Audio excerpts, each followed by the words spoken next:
Hi, good evening everybody, and welcome to tonight's Development Control Committee. It's now 6:30 p.m. I shall commence the meeting. Just brief housekeeping items first of all. Fire evacuation procedures for tonight. We have no fire drills scheduled. If the fire alarm goes off, it is for real. In the event that it does go off, if you would like to please make your way out in an orderly fashion through the nearest available fire exit, which is seated behind you in the public gallery and seated behind us at this end of the chamber.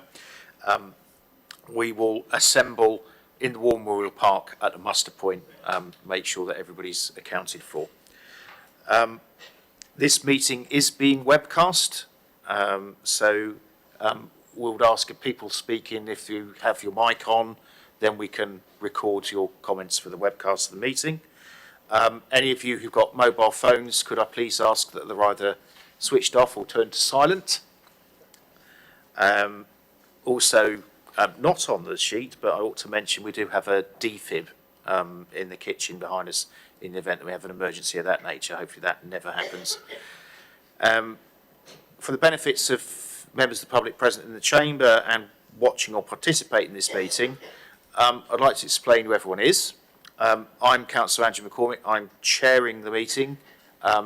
Two spaces to my right is Councillor Mike Howard-Sorrell, who is the Vice Chair.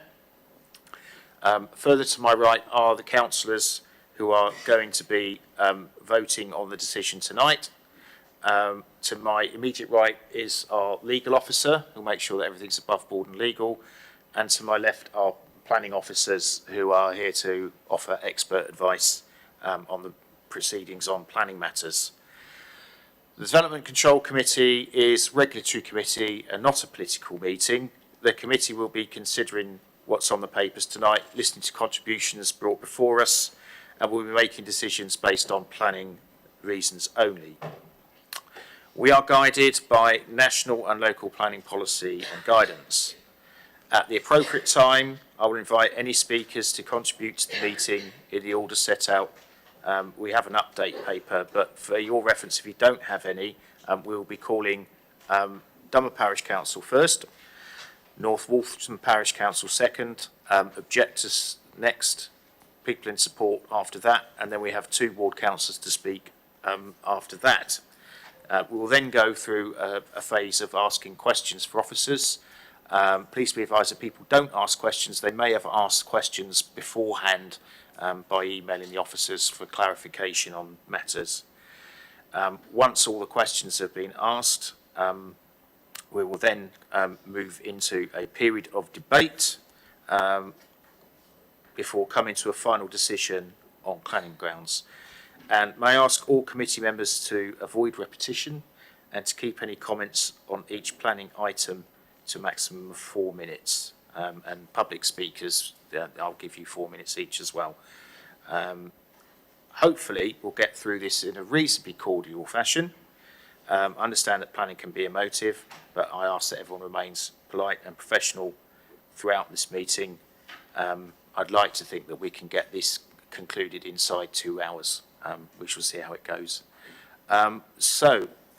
Opening the agenda items first. If we have apologies for absence and substitutions, I've received one from Councillor Angie Freeman, who's ill, can't make it tonight, and Councillor Karen Watts, you're standing in for Councillor Julian Jones. Welcome. Item 2, do you have any declarations of interest from anyone? There are none. Good. Item 3, urgent matters. I'm not aware of any.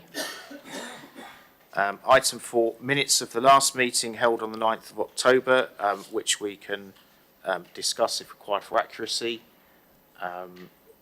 Do I have a mover for the minutes? Councillor Howard-Sorrell.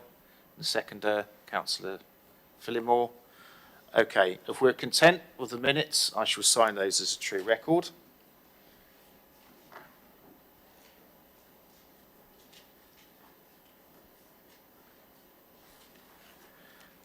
Which brings us on to the planning application before us tonight.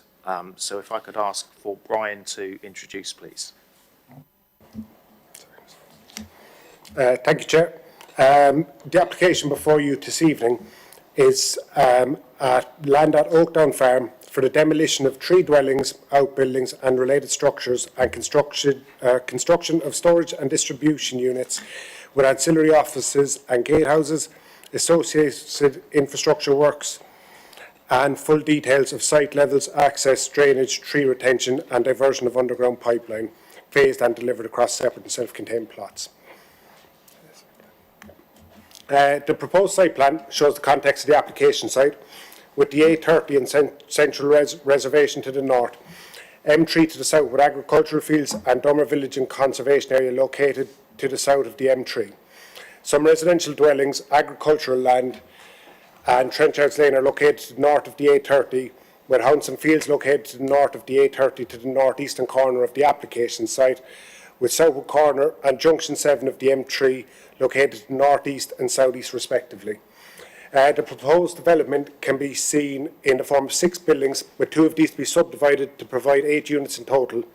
Car and heavy goods vehicle parking, landscaping and drainage features are also evident on this plan, whilst the proposed new access roundabout to the north of the site off the A30 is also proposed.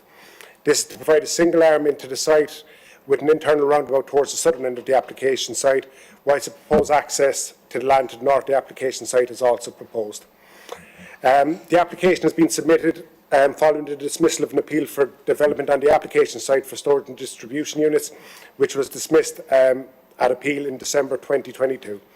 As set out in the committee report, the main reason for dismissal of the appeal related to the landscape impact of the proposed appeal scheme. The key differences from the appeal scheme are set out in full detail in paragraph 8.613 of the report, but do include the following.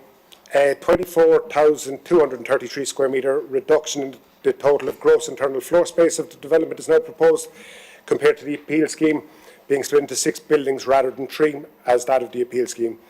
This has also enabled green corridors to be proposed between buildings for both visual permeability and habitat creation. Units have been rotated to allow views through the site from key views facilitated by the series of smaller buildings.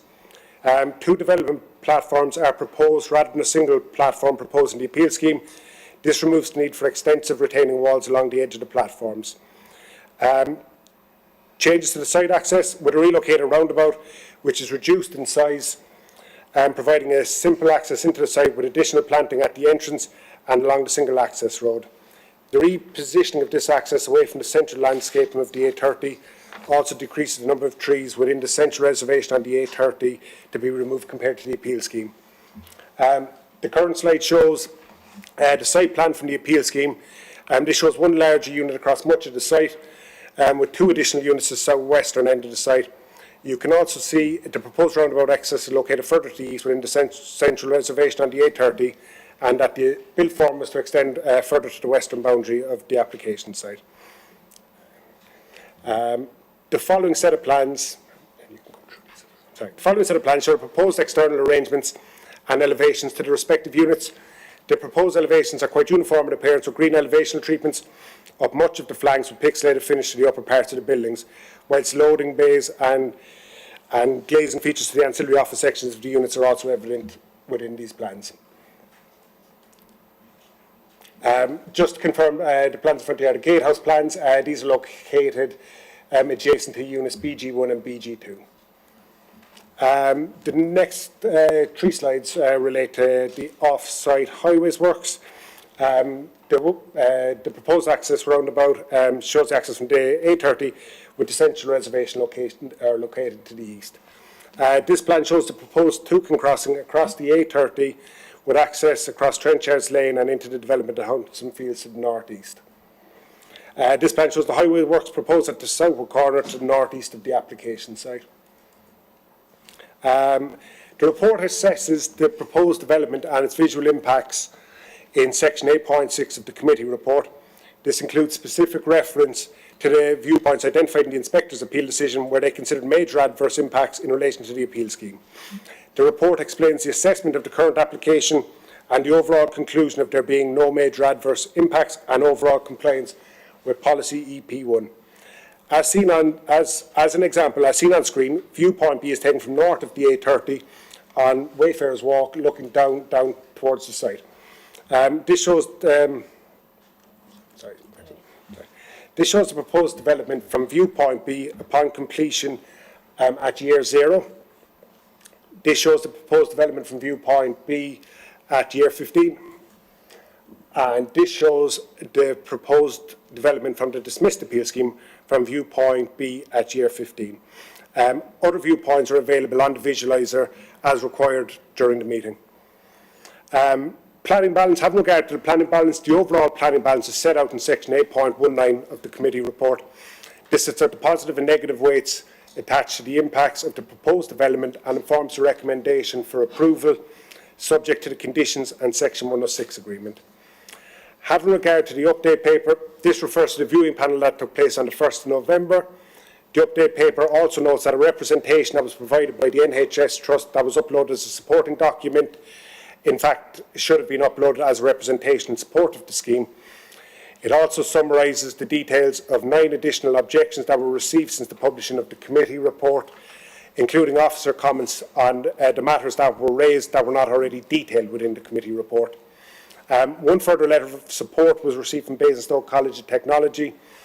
The final point relates to minor amendments to conditions and the deletion of condition 19, which relate to the assessment of radon, following the Council's Environmental Health Officer further reviewing the submitted information. Just 2 verbal updates in relation to officers' comments on the update paper. Having regard to the section on officers' comments, section 106 agreement, the final bullet point should state 1.6 million for a duration of at least 3 years. There was an omission of the number before years on the update paper. And one further verbal update on the main committee report is that paragraph 8.19.16 refers to a figure of 33.36% hedgerow units. This should be 168.93% hedgerow units, consistent with the biodiversity section of the report. Thank you very much indeed.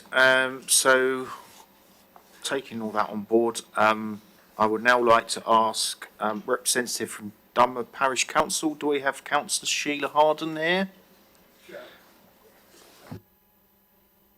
Sensitive application to assess. Could I ask that you could be a little bit more lenient with the 4 minutes given to each of the objectors? The trouble is with that, if I give more time to one party, I need to give more time to all of them. Oh, okay. Yeah, if you'd like to approach, please. We've got some microphones on the road to the right.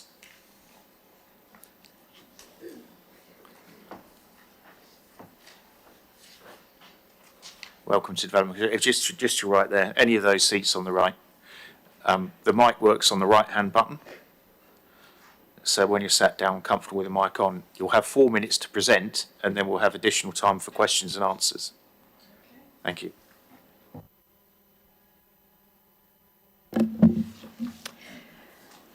I'm Sheila Harden. I'm Chair of Parish Council. Parish Council has submitted a response to this revised application detailing our objections under the relevant parts of policies EP1, EM1, economic need and benefits, and focusing on the aspects deemed important by the planning inspector in coming to his decision to refuse the earlier application. Parish Council's remit extends across the M3 and A30 to Hounsome Fields, Longacre and the old golf course development, the residents of which will also be seriously affected by this application. A Parish councillor who lives on Hounsome Fields has been talking to residents about the perceived impact. Many sadly believed that the inspector's decision was final. The revision of this application changes little. The size and height of the buildings relative to their surroundings means that the slight adjustments to the lighting, orientation and surface materials of some of the boxes do not change their overwhelming dominance of both close neighbours and the wider landscape. Nearly 2,000 houses whose residents' access to work and services is via the A30 and the M3 have exits at or near the southward junction. They face the prospect of daily disruption, with queues of HGVs trying to negotiate their way to the warehouse from the north and south slip roads. Dummer has experienced this when the M3 and the A30 are closed or suffering delays, which happens a lot. This can affect access to homes and make everyday life impossible. The statement that HGV traffic can be confined to the M3 link is unrealistic and unenforceable. Sat-nav alternative routes will prevail if there are delays. These residents will be subject to 24/7 disruption, all-night lighting over their homes, noise and vibration from vehicles, traffic fumes, and dangers in crossing the A30, especially on foot with small children. Their roads risk being identified as temporary parking for warehouse clients, as does Dummer's Tower Hill. The HGV-only rule is likely to be subject to challenge once users are known, enabling more smaller vehicles. This parking mix is known to lead to litter, public health and safety issues, damage to verges, and paving and obstruction of roads. 1 minute left. An article in the Telegraph today rather demonstrated that. These fears are the same as the fears in the Dummer Conservation Area, but writ large for these residents, and we share their concerns and support them in their objections. The completion of Hounsome Fields and the old golf course has already been delayed, not least by the inadequacies of the power supply and Chinham's lack of sewage capacity. The infrastructure in this area can barely cope now. What Basingstoke will lose by this development far outweighs any gains suggested in this application. This is a regional proposal which will blight southwest Basingstoke and the surrounding villages and reduce the possibility of medical, retail or service developments which would benefit Basingstoke and its residents, new and old. Dummer Parish Council requests that this application be turned down again for the sake of Basingstoke and the villages. Thank you. Thank you very much. That was pretty much exactly 4 minutes. Well timed to perfection. Councillors, do we have any questions for Dummer Parish Council? Do I see any hands raised? Okay, thank you very much for your contribution. Thank you.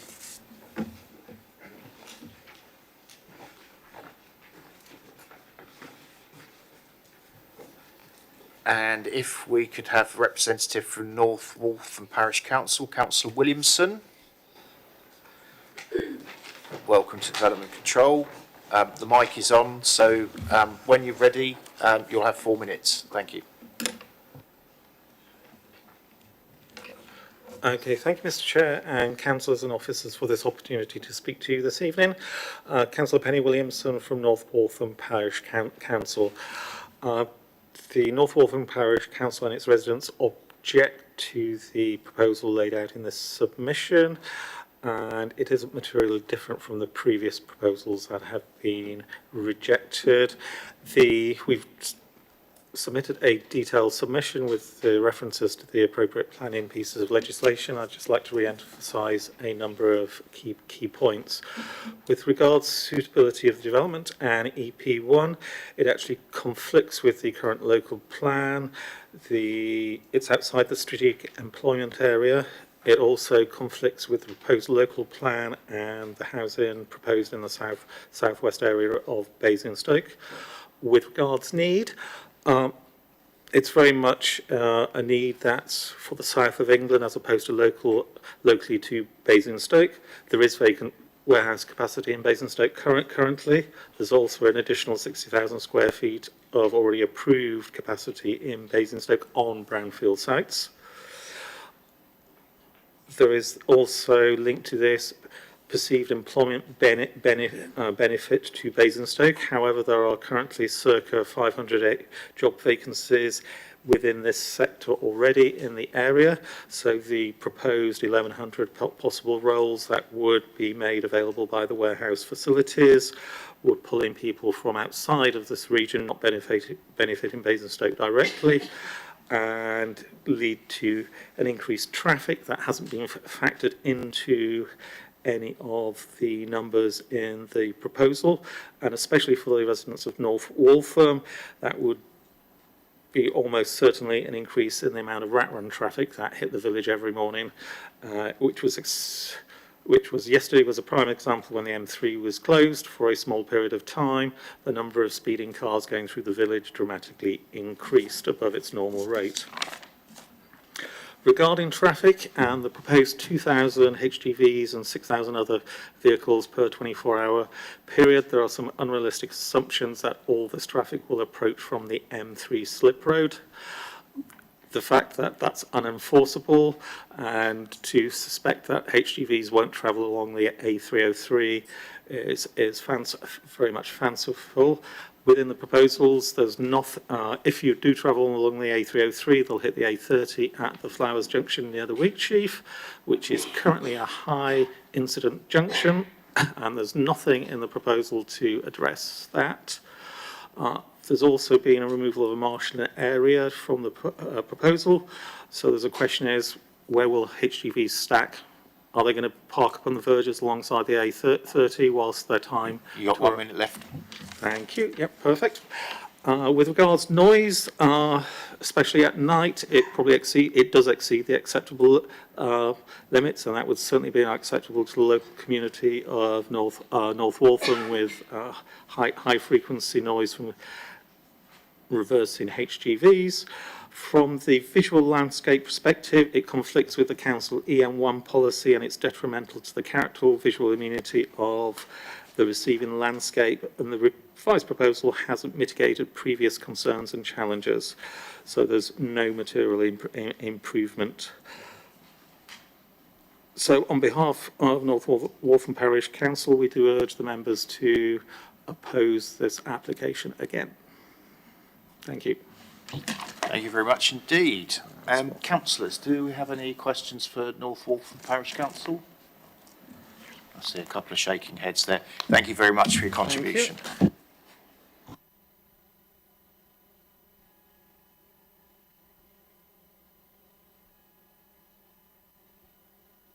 Which brings us on to people speaking in objection. So I have down to speak County Councillor Stephen Reid, Diane Taylor and Mr Napier. If you'd all like to approach and sit to your right, that'd be much appreciated.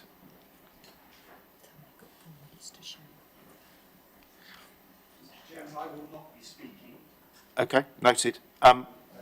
So two of you have 4 minutes between the two of you then, and having been in the chamber before, you know how the mics work. So when you're ready, yeah, 4 minutes between the two of you. Thank you very much. You don't get rid of me that easily.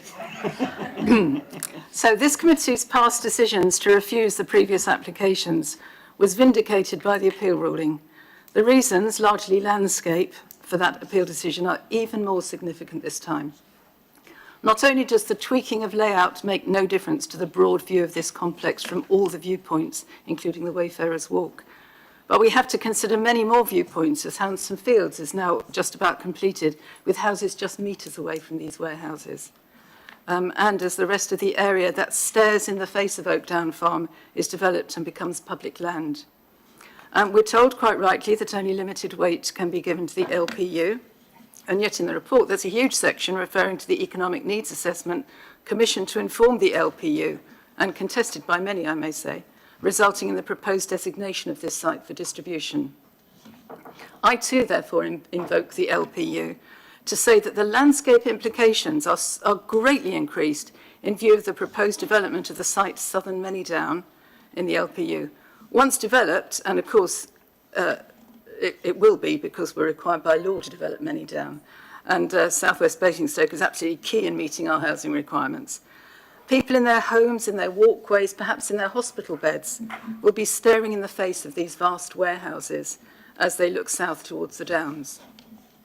The need to give up this site for distribution, i.e. the ENA, is highly debatable. Basingstoke doesn't need it. We have more warehousing than we need already, with more in the pipeline. I Googled warehouse jobs in Basingstoke today. There are hundreds, every agency. All of our teenagers who leave Basingstoke at the age of 18 to get their university degrees, they're not going to return to their hometown to get a job in a warehouse. But they might return for a skilled job in a first-class industry, biomedical, IT, AI, whatever. What are we doing with Oakdown Farm? A prime piece of land for business development. Why should we consider wasting it on yet more warehousing? I implore you to again have courage in this and defend the reputation of our borough and the well-being of its residents and visitors. One of Basingstoke's key attractions is the views of the beautiful countryside that surrounds our town. The phrase visual harm was key in the inspector's conclusions. You've got 1.5 minutes Why ruin left. it now after the fight so far? So I will hand over now with one phrase which I strongly believe. There is no demonstrable public benefit for our borough in this proposal. Thank you. Mr. Chairman, thank you. I'm going to build on that. Members, similar applications have come to you in the past and you've turned them down, quite rightly. You were proven right when the matters went to appeal and the planning inspector agreed with your decision. You did what was right for Basingstoke then and you won the argument.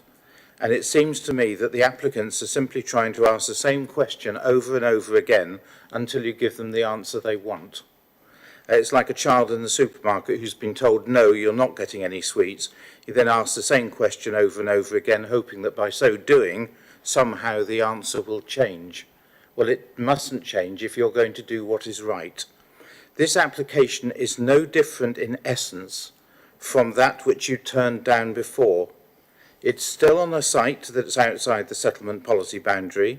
It still proposes massive buildings out of keeping with the nearby conservation area. Those buildings still impact and are visible from that area. It will still cause nighttime light pollution. It still offers an unsightly gateway into Basingstoke. It is still the wrong development to be sited opposite Basingstoke's preferred site for a new hospital. Could you sum up, Councillor Reid? Yeah, I've got three more lines. A science park would be better.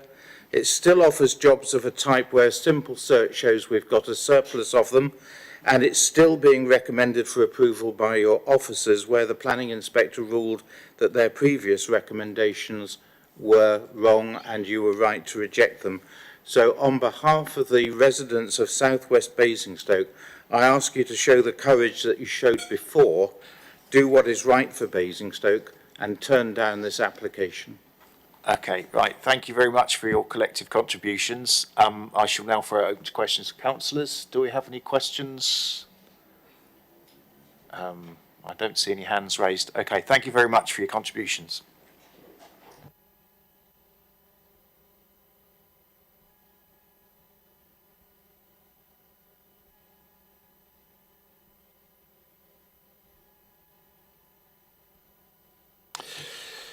Okay, speaking in support, we've got John Barker and Benjamin Taylor, plus one or two others to answer questions.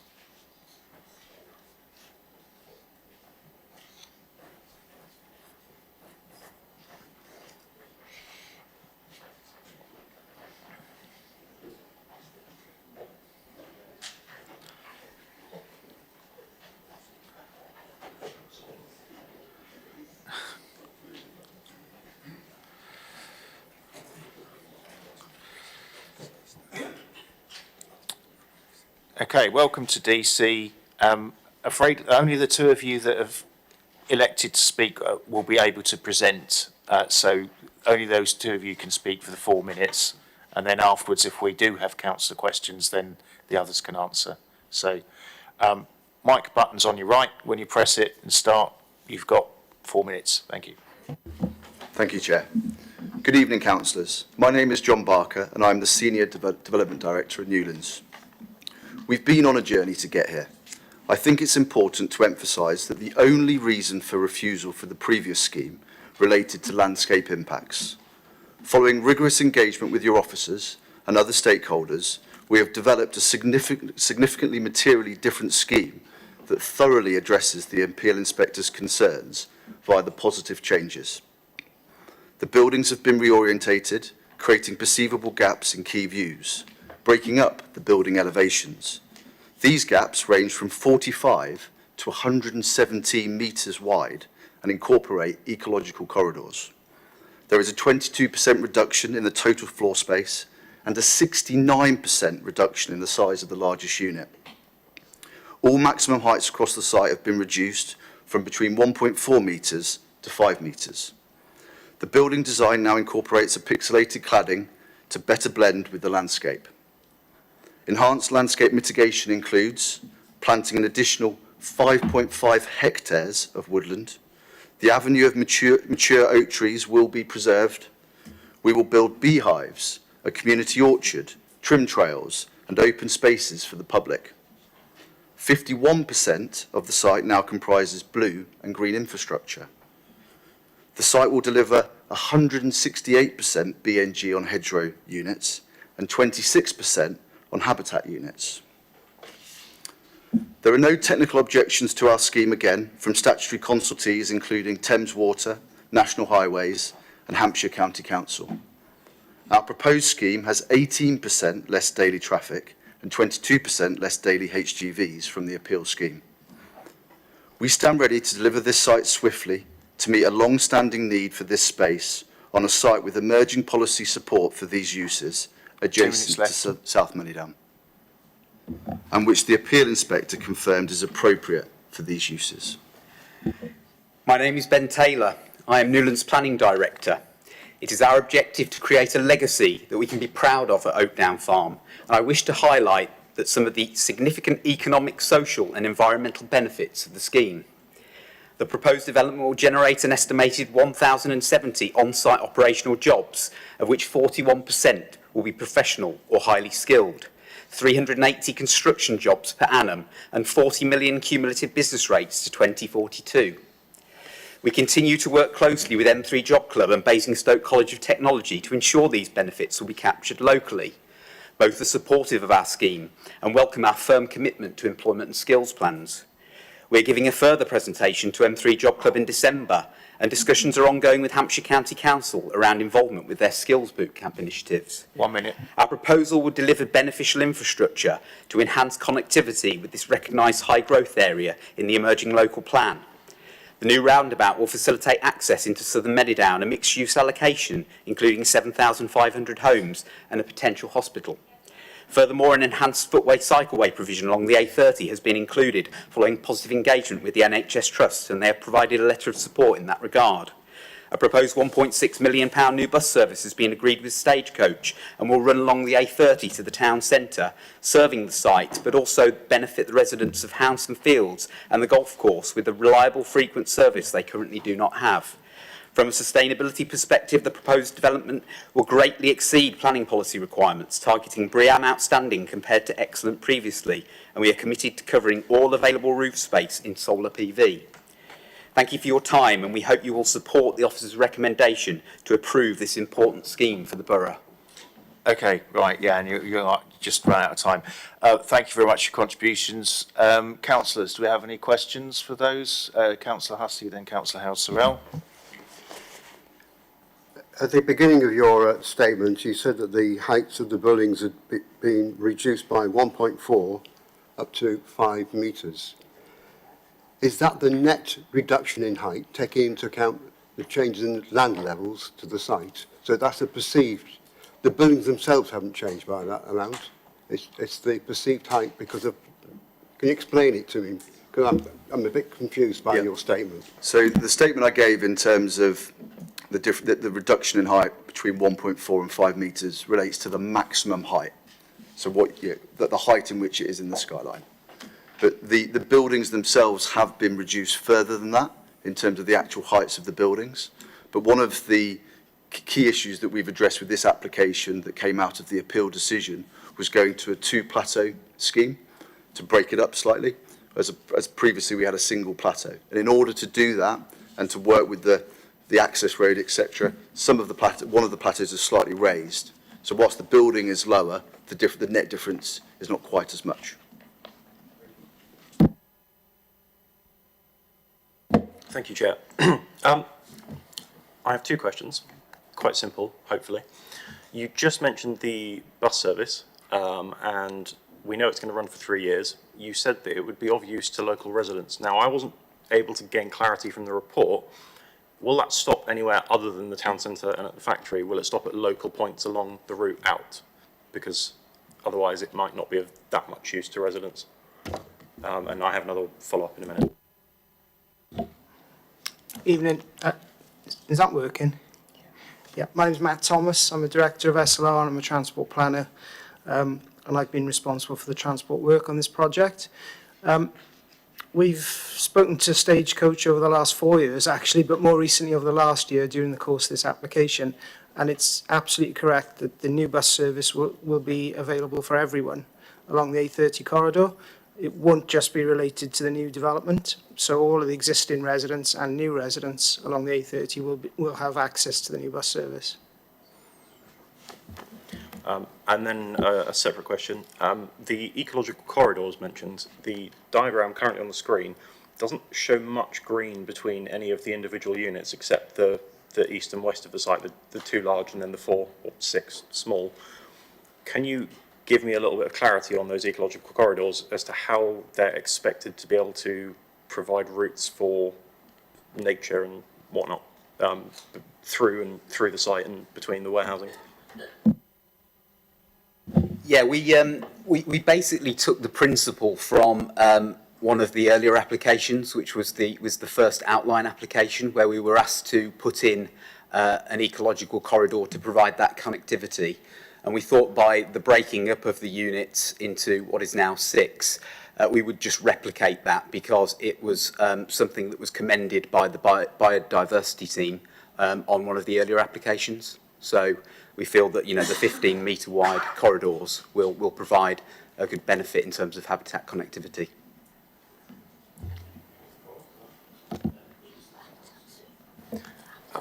So 15-metre wide corridor, when you say corridor, is that tarmac? That's just a gap between the building, which is good for birds, for example, but like a hedgehog is running across a car park? Sorry, no, the gaps between the buildings range from 117 metres to 81 metres.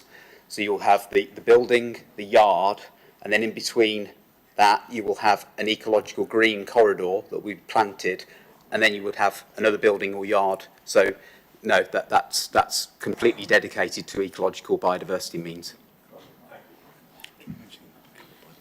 Councillor Court.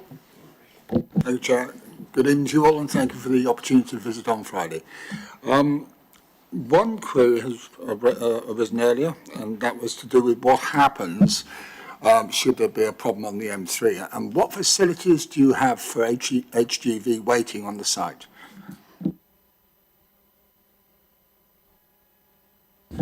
I mean, I think a really important point to make is that this scheme is materially different from the previous appeal scheme, and the buildings are significantly smaller, and therefore the types of users, you know, these are not regional distribution centres as per the previous application. There is more than sufficient HGV parking on site. Matt, do you want to? Yeah, I mean, HGV parking, as John said, is sufficient. It meets the council standards. And moreover, as you can see from the design of the site, in the unlikely event, I should say, that a HGV is looking for somewhere to lay over, you can clearly see that there are a couple of 100 metres of access road leading from the site and within the site prior to the A30 itself. Again, we've been through this consistently with Hampshire County Council. They raise no objection to the design of the site or any of the traffic implications, including HGV movements. And the other thing to note is there's actually 22% less HGVs this time around compared to the previous application. Just a final question. In the documentation, it's indicated this centre will not be used for distribution to Basingstoke whatsoever in terms of any parcels.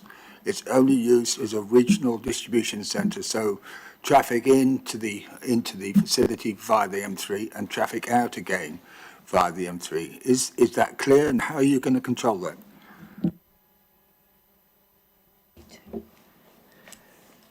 So, attached to the officer's recommendation is a number of planning conditions, one of which relates to the operational management plan. And the purpose of that operational management plan is to ensure that larger vehicles, such as HGVs, route to and from the strategic highway network, namely the M3. This is why this is such a good site for logistics, because it's right on the M3. This is reinforced within the officer's report at para 8.9.6 and as per policy EP1.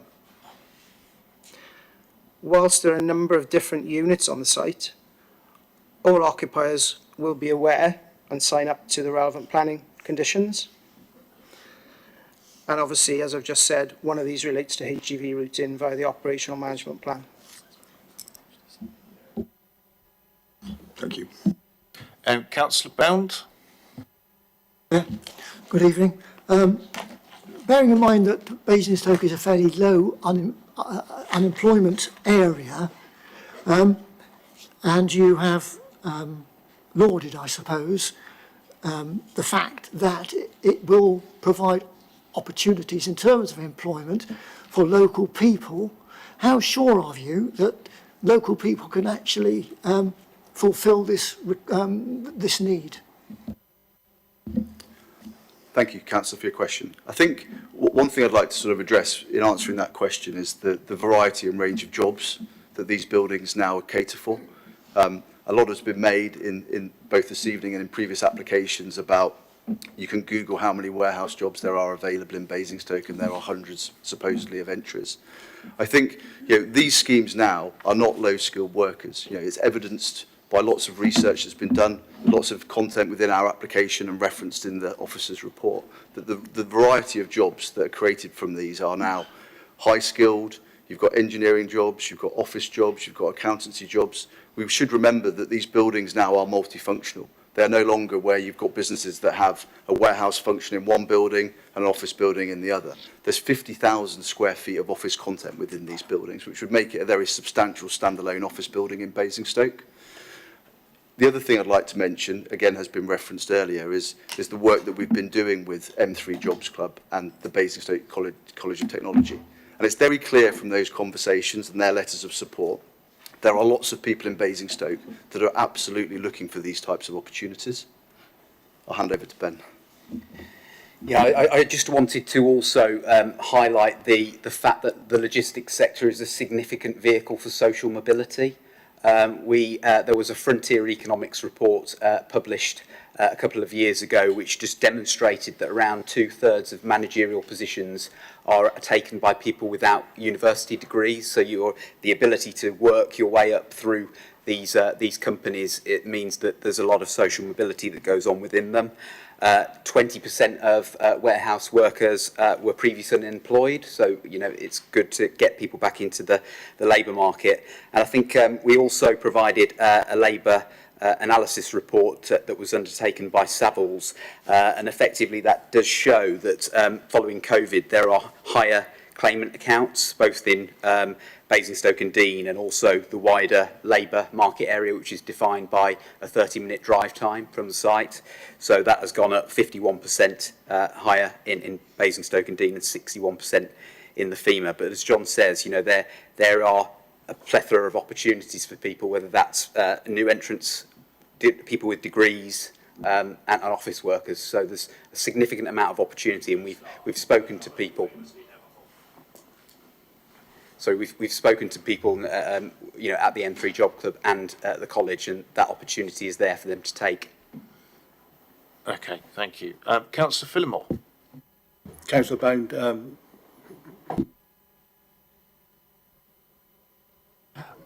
Councillor Hussey, did you have your hand raised again? Or? No, okay. Any further questions, councillors?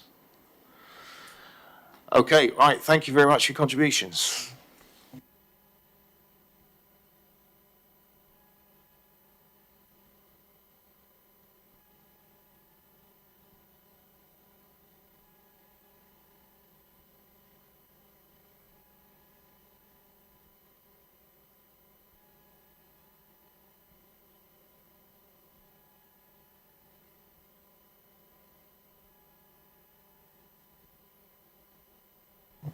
Okay, next we have visiting councillors. Councillor Stacey Hart.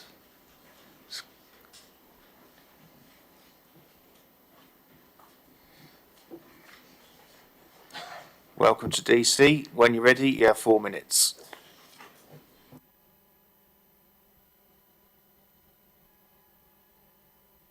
Thank you very much.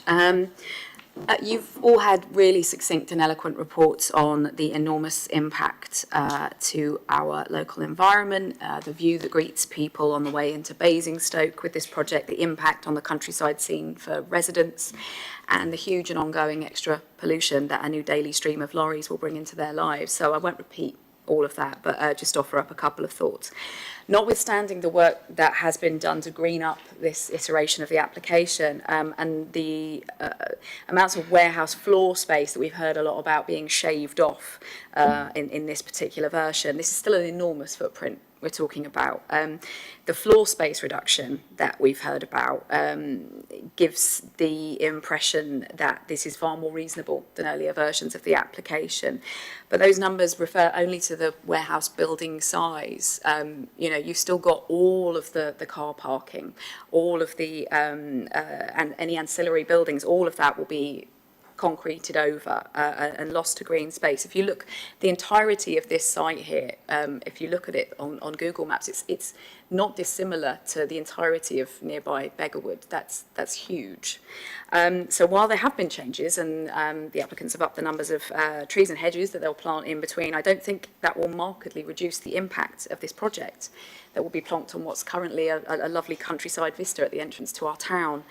I've learned a lot about planning in the last 6 months, and I suspect it's a fraction of what I still have to learn. And I understand that there's times when members' and officers' hands are tied by the regulations that guide you and by presumption in favour of sympathetic development. But given everything that we've heard, I hope you agree with me that this project is nowhere near sympathetic enough to justify its approval based on these impacts, particularly not when so many of the listed benefits in the application are caveated with words like estimated or targeted or potential rather than being assured. Other people have touched on need as well, but I'd like to mention it briefly. Our needs as a town are often worked out via bog standard one-size-fits-all formulae, and our economic needs assessment has been used to support this application, citing the unmet need for industrial space. But this is not, as other people have already said, this is not a resident need. Warehouses aren't houses. I think irrespective of disagreements that we all may sometimes have on how many and where with housing, at least we all understand and agree that people need homes, Basingstoke people, but this is not that. This is an industrial need, and there is a gap because logistics operators have requirements in the local M3 and M4 corridors. We're well placed to fill that. There may be benefits to doing so, and you may decide that potential future investment is worth it. 1 minute left. But when we look at the sheer size of this thing and the impact it will have, I just think we should be really careful about the way we discuss need and specifically our understanding of whose needs we're talking about. I think we can't use that ENA need or that document to mean that this project must be a fait accompli. I don't think that there is any demonstration that residents will be the poorer in any sense for these warehouses not being built. And because of that, there should be a higher bar in the trade-offs we're willing to make when it comes to the huge impact this will have on our ecology, our scenery, our roads, and our pollution levels. So on behalf of myself, you know, as someone who's very, very concerned about the environment, and on behalf of the residents of Hatchwarren and Beggarwood, just nearby, who are uniformly against this project, I'd urge you to consider those things and vote against. Thank you. Thank you very much. Any questions for Councillor Hart? I don't see any hands up. Thank you very much for your contribution. And finally, Councillor Julian Jones.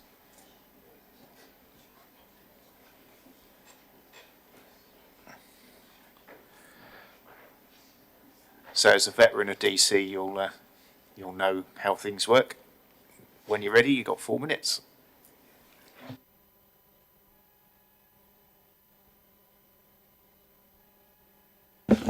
Yep. I've lived in Dummer's Jane Austen country for 40 years and watched the town grow, first from Brighton Hill to Hatch Warren and southerly from Kempshot, all with in the Loddon catchment area.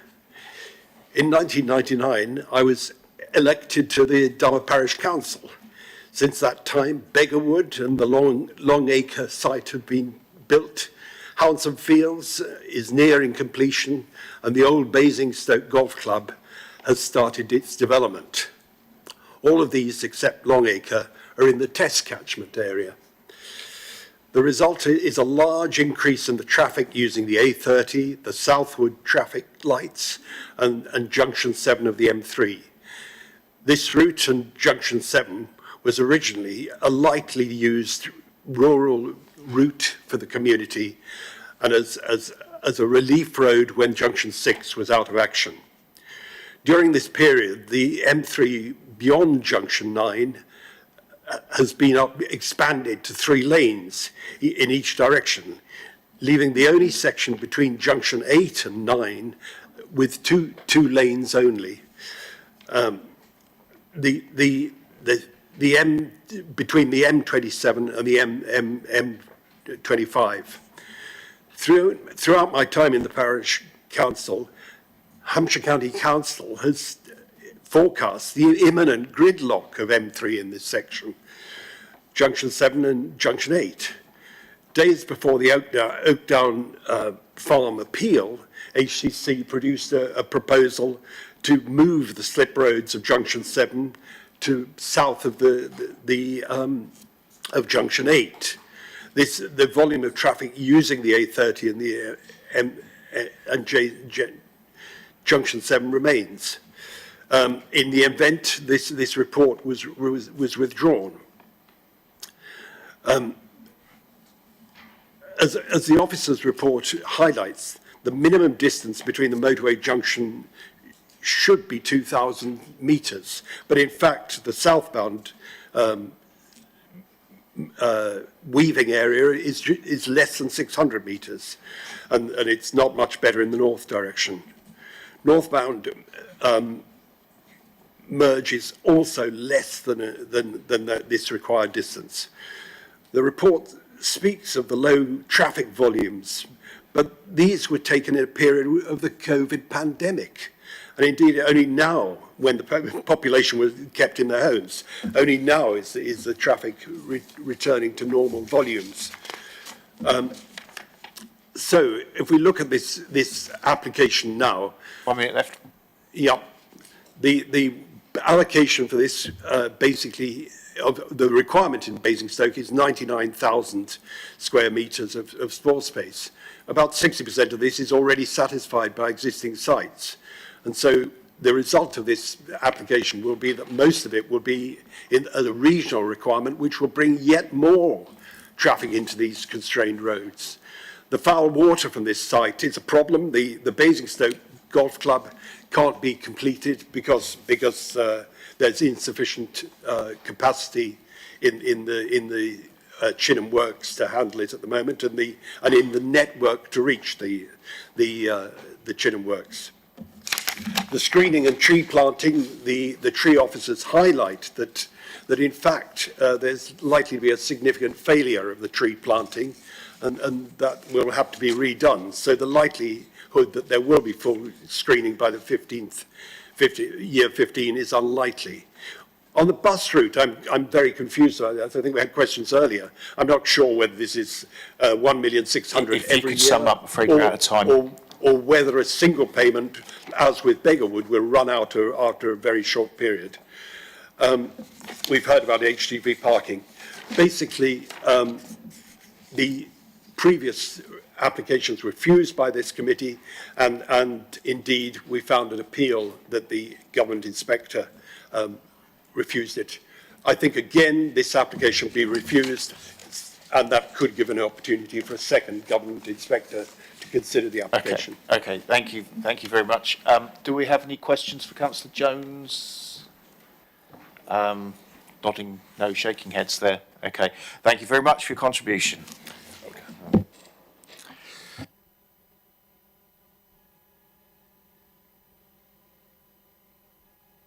Right, thank you all for your speaking tonight.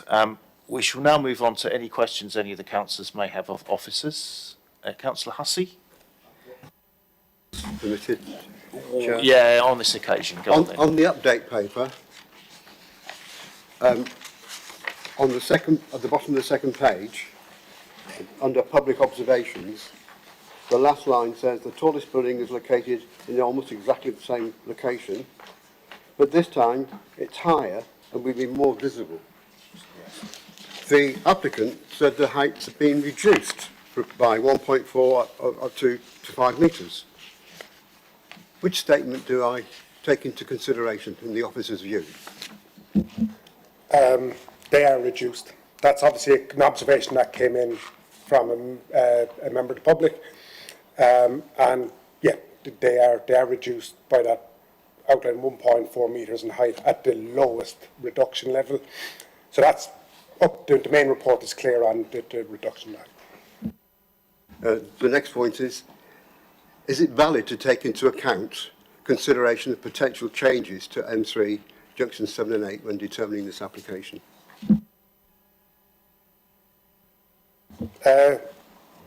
No, the points that were raised again in regard to that are not committed development. So in terms of what we could or could not consider at the point of determination, that's not something that could be considered at this point. And my last question, Chair, thank you. The Ward Council said that the traffic volume assessment was carried out during the pandemic. At the time we said that, there was some vigorous shaking of heads from the applicants. So can you confirm when the traffic assessment was carried out? Sorry, I understand there was an updated transport assessment and surveys carried out as part of the documentation. Can just try and double check to find the exact date. It was an update post-pandemic. Post-pandemic surveys have been carried out. Any more questions? Councillor Phillimore? Yeah, hi, Brian. Can we be confident that an artificially created ecological corridor can replace the type of natural habitat that's being lost?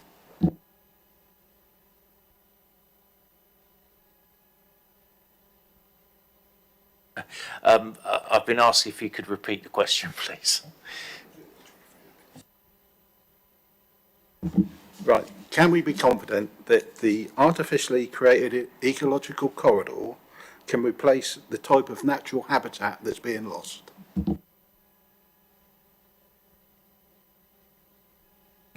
I don't think in terms of the point of like for like, it's not what is proposed on the site. There's biodiversity net gain increases of, I can just get the figures, in terms of habitat units it's 26% plus, and in terms of hedgerow units it's 168% plus.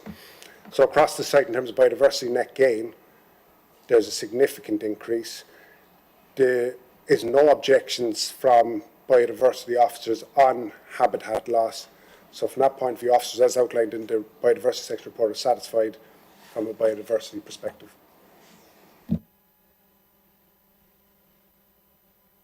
Councillor Miller? Thank you, Chairman. Much has been said tonight about need. The last appeal refused the application on grounds of landscape. That almost infers that the inspector had no problems with the need the last time.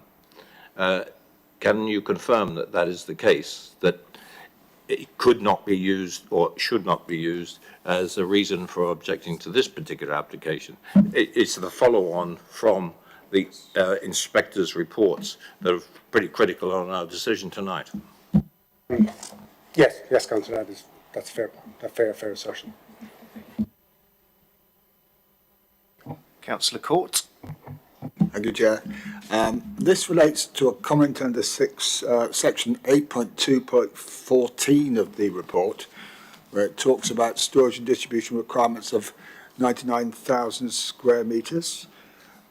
We've also heard that the existing storage distribution in Basingstoke already account for some close to 60, from what I understand.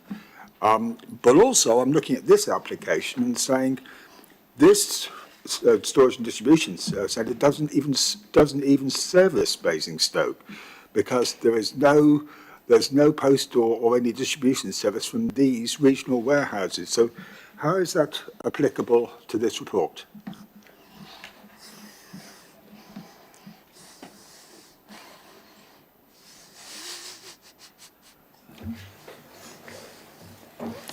Thank you, Councillor Court. I think this really comes back down to the principle of development. So under policy EP1, and if I can just draw members' attention to the relevant part of the report. So under policy EP1 in our current local plan, that policy set out the fact that for storage and distribution, a site could come forward outside the development plan document because of the need established at that time. That need, in terms of the policy, doesn't reference whether it's a local or regional need, it just says a need. The ENA, the Economic Needs Assessments that have been set out in the report, have continually and consistently shown an ongoing need during the plan period for differing amounts because of different methodological, different reasons about how they've been sort of taken forward, different time periods, etc. But it's been a consistent message around that. I think the key point here is that the need is established through that basis. The reason why the economic needs assessment is you can give material weight to that is that it is part of the evidence base towards the local plan update. It isn't the policies of the local plan update itself, which is slightly different, where we're saying very limited weight can be given to the LPU. So in terms of need, we are satisfied that the need is still established, and as referenced in the response to Councillor Miller's question, the need on the appeal decision, which was for a greater floor area, 109,000 square metres, was agreed by the inspector. So in that sense, we don't see there's any basis on which there's any question, if you like, in terms of whether the need is satisfied or not.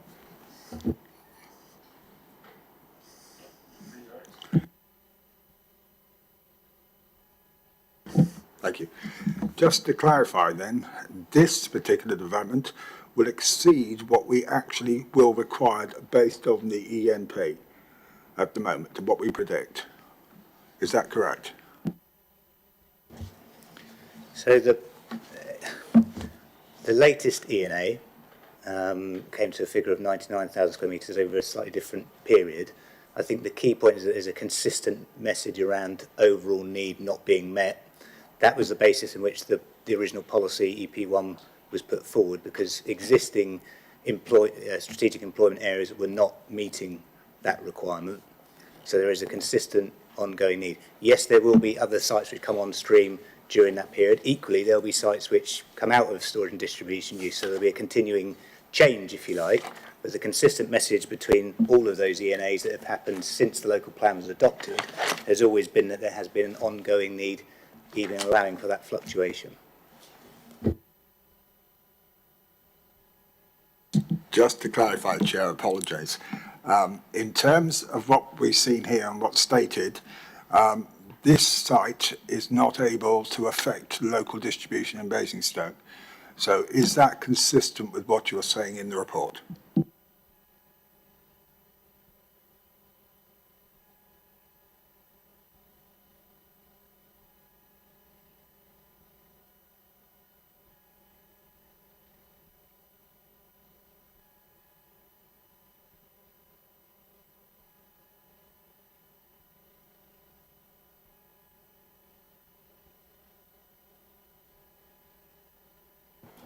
Councillor, I'm not quite sure. I think the two issues you're bringing together are the need versus the sort of transport impacts in terms of which, and I don't know I can answer that question in the way that you've phrased it, so apologies, but I don't think the way the site operates in itself is necessarily determinative of need in terms of what the local plan has set out overall, in terms of the floor space of differing types. Obviously, as you know, the local plan deals with all types of need, economic, housing related, etc.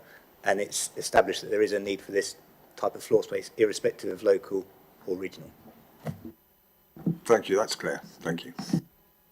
Any more councillors with questions? Councillor House-Sorrell? Thank you, Chair. We've received quite a few communications from various organisations, and I cannot remember which included this, but one of the objectors basically said, if we're minded to approve, can we add an extra condition on operating hours, specifically to limit it? I think it was between, maybe someone else has seen the email and can remember, I think it was between 8 AM and 6 PM or something. Is that a condition we can impose if we're minded to approve something along those lines? Sorry. No, because the application is explicit and that it's meant to be a 24-hour operation.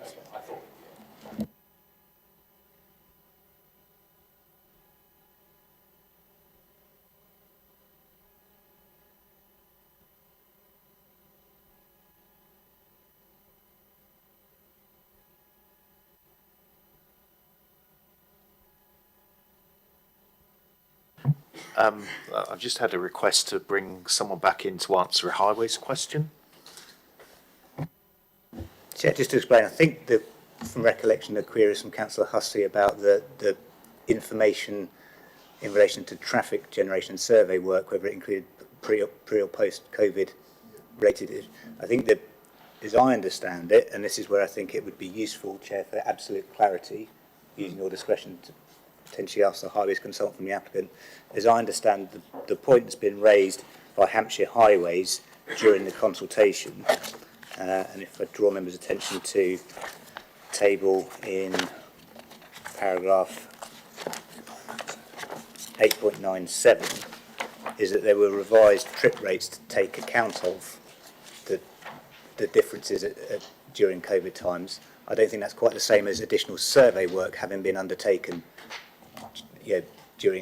after COVID times. So it's a slight nuance, but I just think it's a really important point that we make sure that we have clarity on, Chair. So if you'd be minded to use your discretion on this occasion to ask that question. Okay, well, I'll quite happily call back someone who can answer that question. Can someone answer that question?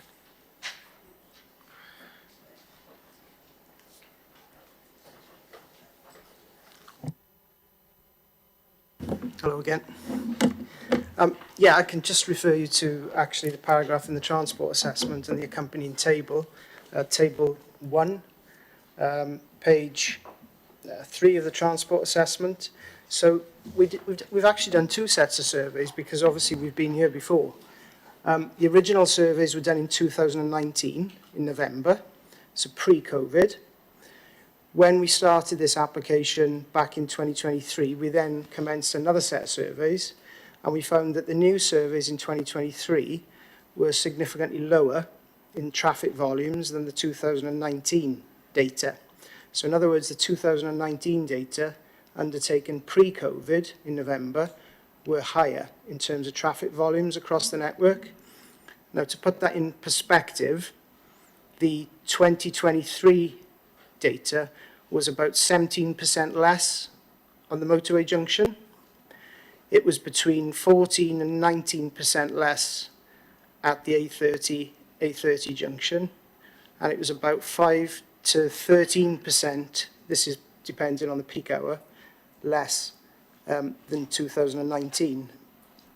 So our analysis was undertaken on the higher set of data, in other words, where traffic data was at its highest in 2019, and that was pre-COVID. So very much a worst case scenario in terms of traffic. Okay, I thank you for that. Yeah, thank you very much. Any more councillor questions of officers? Councillor Watts? Just thinking about infrastructure, and particularly Thames Water and the foul water, bearing in mind the Basingstoke Golf Course problems as well, and their issues at the Chinham station. Is there any assurances coming from Thames Water that they are going to improve what they've currently got? There's a couple of formal comments from Thames Water on the application, which essentially say that currently there is no capacity. However, they've requested conditions with 2 different trigger points.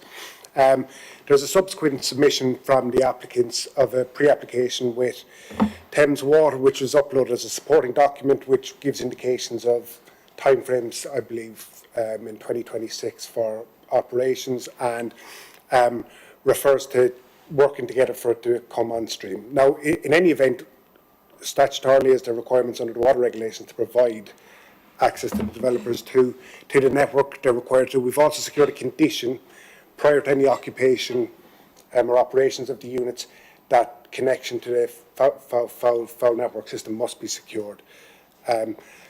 That's a similar approach that was taken on previous schemes also, which there hasn't been any issues or ever formed any reasons for refusal. Okay, thank you for that. Any other questions, or we'll move on to debate? Okay, we'll move on to debate. Who wants to go first? Councillor Phillimore. Yes, Chair, I've got EP1 in front of me, and I'm supportive of this EP1L, that it doesn't ably successfully mitigate the impact of development on the character of nearby settlements. I just don't think it does.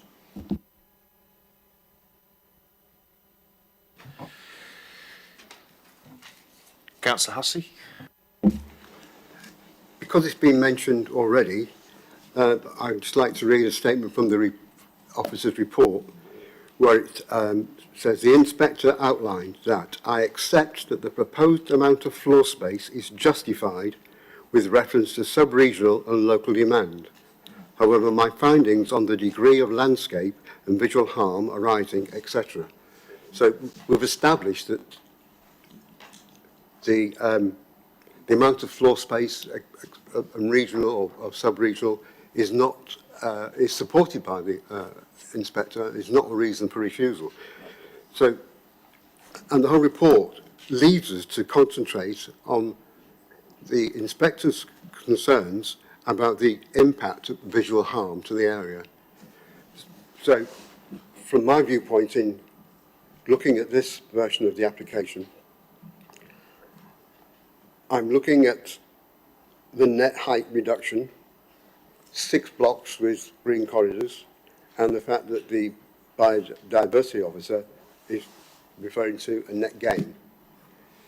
What I'm trying to get my mind around is that they are positive changes, but are they significant in addressing the issues raised by the planning inspector? I'm still tossing that around in my mind and listening to the rest of the debate. Okay, Councillor Bound. Thank you, Chair. Well, I mean, I've read the report thoroughly, and in fact, I've been through it twice, I think. I've listened to the officer presentations, I've read the reports, I've taken on board the objectors' comments, I've listened to the presentation of the applicant and our councillor's input this evening. And as I see it, this is, the question is, has this application overcome the points raised by the inspector on the refused application?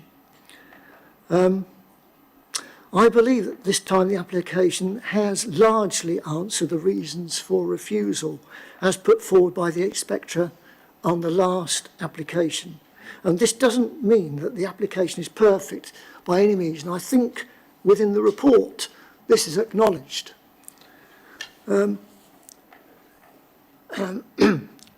But I think the public good in terms of the need for warehousing, the proximity to the M3 junction, and surely for warehousing you need proximity to a junction such as this. And you see it all over the country that warehousing tends to be near a motorway and where it's got good links to the rest of the country. The employment opportunities and the bringing in of a BCOT as well. So on balance, for me, these reasons overcome the very real concerns that I do acknowledge that have been mentioned by the objectors tonight, but I'm still open and want to hear what other people have got to say. Councillor Howard-Sorrell. Thank you, Chair. I agree with Councillor Bound largely. I was hesitant coming into this application, and then I think the thing that made me start thinking it might be acceptable was, in fact, in the visualiser there are some projections at the 15-year mark for this application and the 15-year mark for the one that was refused, and the ridge height of the buildings went from being above the horizon to below the horizon, and that to me is a significant change and genuinely serves to mitigate a huge amount of the ugliness, for lack of a better term, of the site going in. It is still visible, but with improved landscaping and a lower ridge height, the fact that it's now below the horizon, I think it will blend in as well as any application on this site ever could.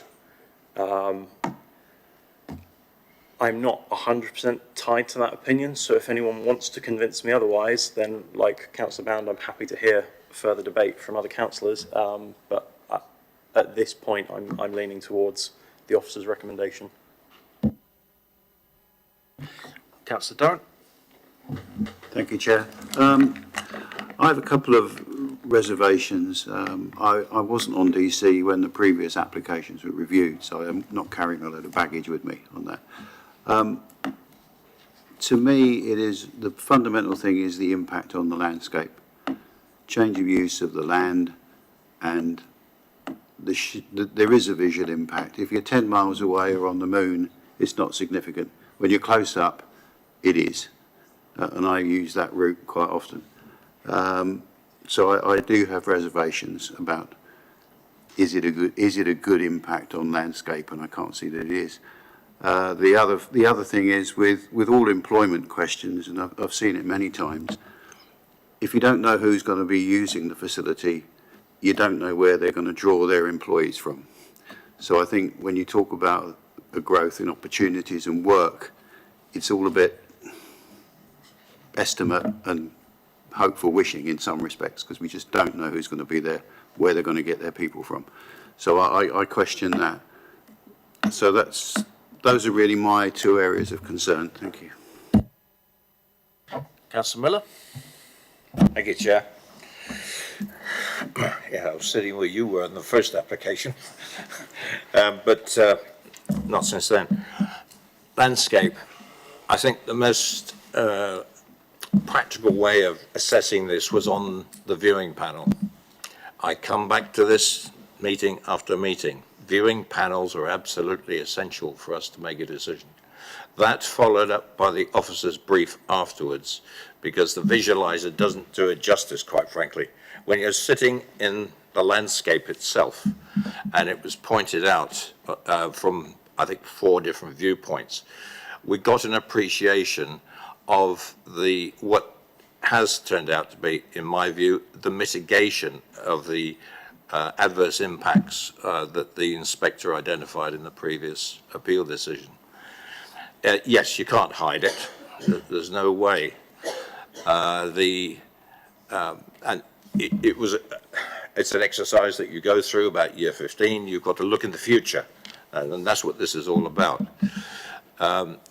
Quite honestly, something like this, I think it's a bit of human nature. Once it's there, and once you get used to it, you don't see it.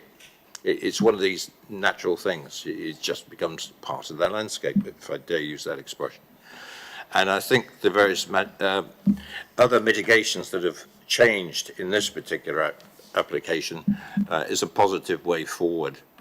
I'll leave it there, but I'm tending to go along with Councillor Brown and Councillor Howard-Sorrell towards the officer's recommendation. Okay, Councillor Court. I'm going to dwell on something slightly different here. I was in on the walkabout, so I've had a look at all of these drawings. I've spent quite a few days on it, and I live locally too, so I'm not quite sure. Something I'll go and have a look. But one of the things that, in my mind, has really not been given as much consideration as it should be is the amount of traffic movement that will occur at junction 7. Although I know we're not permitted to consider other developments potentially which could be coming along, we're not allowed to consider them. I think we are minded they're going to be there sometime. So I'm just flagging that up as an area which needs some consideration. Yeah, I think we also need to be consistent as well in what we're saying with reference to previous decisions as well. Councillor Howard-Sorrell. Thank you, Chair. There have been some good points raised by other members. I'm just reading off my list. We've got jobs, we've got traffic. There's impact on local people that we've heard a lot about this evening. There's the travel that's going to be required for potentially some people coming to work at this site. And I hate to be the one to say this, but we are only able to refuse this on a very limited number of reasons, based on our policies, based on previous decisions by us and by the inspector. And the big one is landscape, as has been said by other councillors. And having heard everybody else's contribution, I believe the landscape impact has been sufficiently mitigated that we would be foolish to refuse this on that reason, and it would be very difficult for us to do so on any other. It would leave us in a very vulnerable position. I understand residents' concerns. I'm not especially happy with this this entire state of affairs that have unfolded over the last 3 years, but we have to follow our own policies and we have to follow legislation. So with all that in mind, I will move to the officer's recommendation for approval. Okay, moved and seconded. So we have the recommendation moved and seconded. Most of us have spoken. Does anyone else wish to speak before we move to vote? Councillor Hussey. Just one point. I was one of those people that came to Basingstoke with the AA, and the AA brought most of the employees with them. But over the years, of course, it's the children of those employees, local people, who take up the jobs. So if this is approved tonight, the employees may well come from other parts of the south. But over time, that will change. I've heard no significant reasons this evening in planning terms to refuse this application. So I've only heard the positives in the significant reduction in the impact on the visual area, the visual appearance, and therefore I'm happy to second Councillor Sorrell. Okay, so we have moved the recommendation, moved and seconded. We shall now move to vote. All those in favour of the recommendation, please show.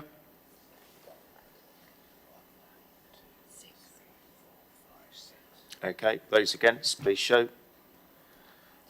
2, 3, 4.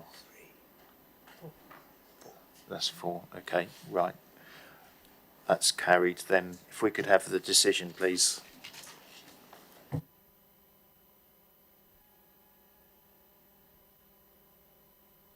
The application is approved in accordance with conditions listed in the main agenda, Section 106 agreement, and conditions referenced in the update paper.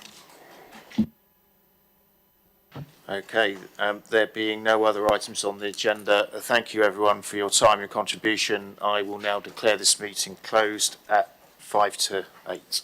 Thank you everyone.